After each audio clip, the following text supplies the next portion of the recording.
Bonjour à tous, on vous invite aujourd'hui à notre première capsule sur notre tour du monde en 380 jours.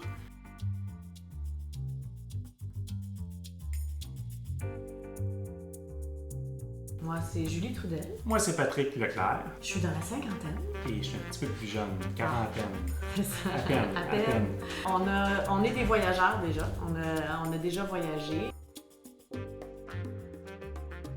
On a choisi ce type de voyage-là parce qu'on le fait déjà en fait à travers le monde, même quand on va dans des pays qui ressemblent plus en Amérique du Nord, c'est-à-dire l'Europe. On aime bien voyager en sac à dos. La température. Je pense que notre corps va avoir de la misère à s'adapter à la chaleur. Notre corps est habitué au froid. On est nord-américain, on est même québécois. Donc, on a plus de facilité avec moins 45 qu'avec plus 45, plus 50, plus 55.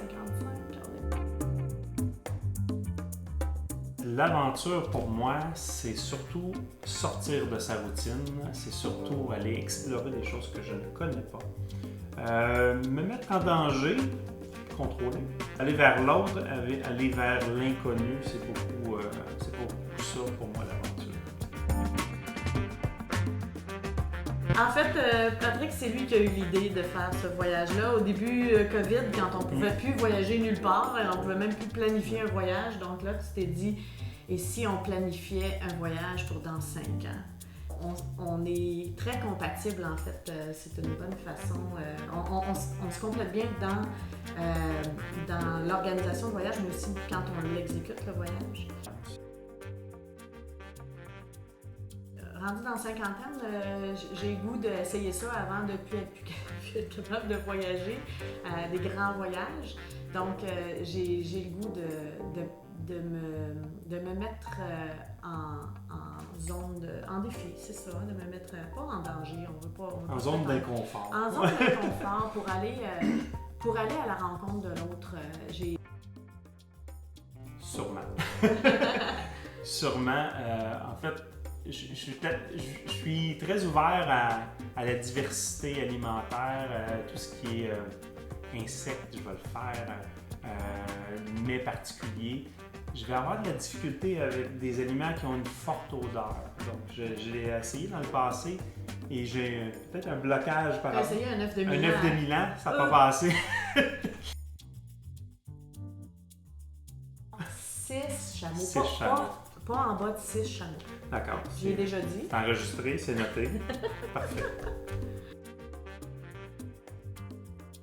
Pour nous dégainer, pour nous assurer qu'on voit les bonnes choses, qu'on rencontre les bonnes personnes. Ouais. Donc, dans les prochaines capsules, on va vous parler évidemment de tout ce qui est préparatif, le budget, l'équipement. On prépare ça comment un voyage autour du monde pendant 13 mois? On met quoi dans les valises? On met quoi dans les valises? Ou on enlève quoi des valises? C'est peut-être plus ça. C'est peut-être plus ça. Ouais.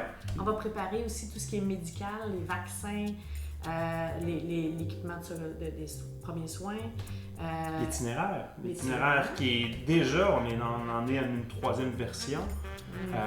Donc, c'est sûr, ça va changer. Il n'y a rien de statique dans un itinéraire de voyage autour du monde, mais on a envie de vous partager c'est quoi, quelles sont nos idées de parcours. Puis en fonction de l'itinéraire et des pays qu'on visite, les visas, qu'est-ce qu'on a besoin de façon réglementaire pour pouvoir visiter ce pays-là.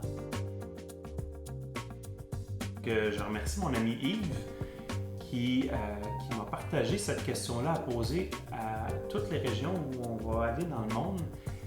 Quelle est la définition du bonheur pour vous? Donc, peut-être on vous envoie la question. Pour vous? Bonne réflexion. C'est quoi la définition du bonheur? Fait que nous, je pense qu'on en a une bonne. Ah, bon. Elle va peut-être changer. Au plaisir de vous revoir très bientôt et on vous souhaite et on nous souhaite un bon voyage. Un bon voyage.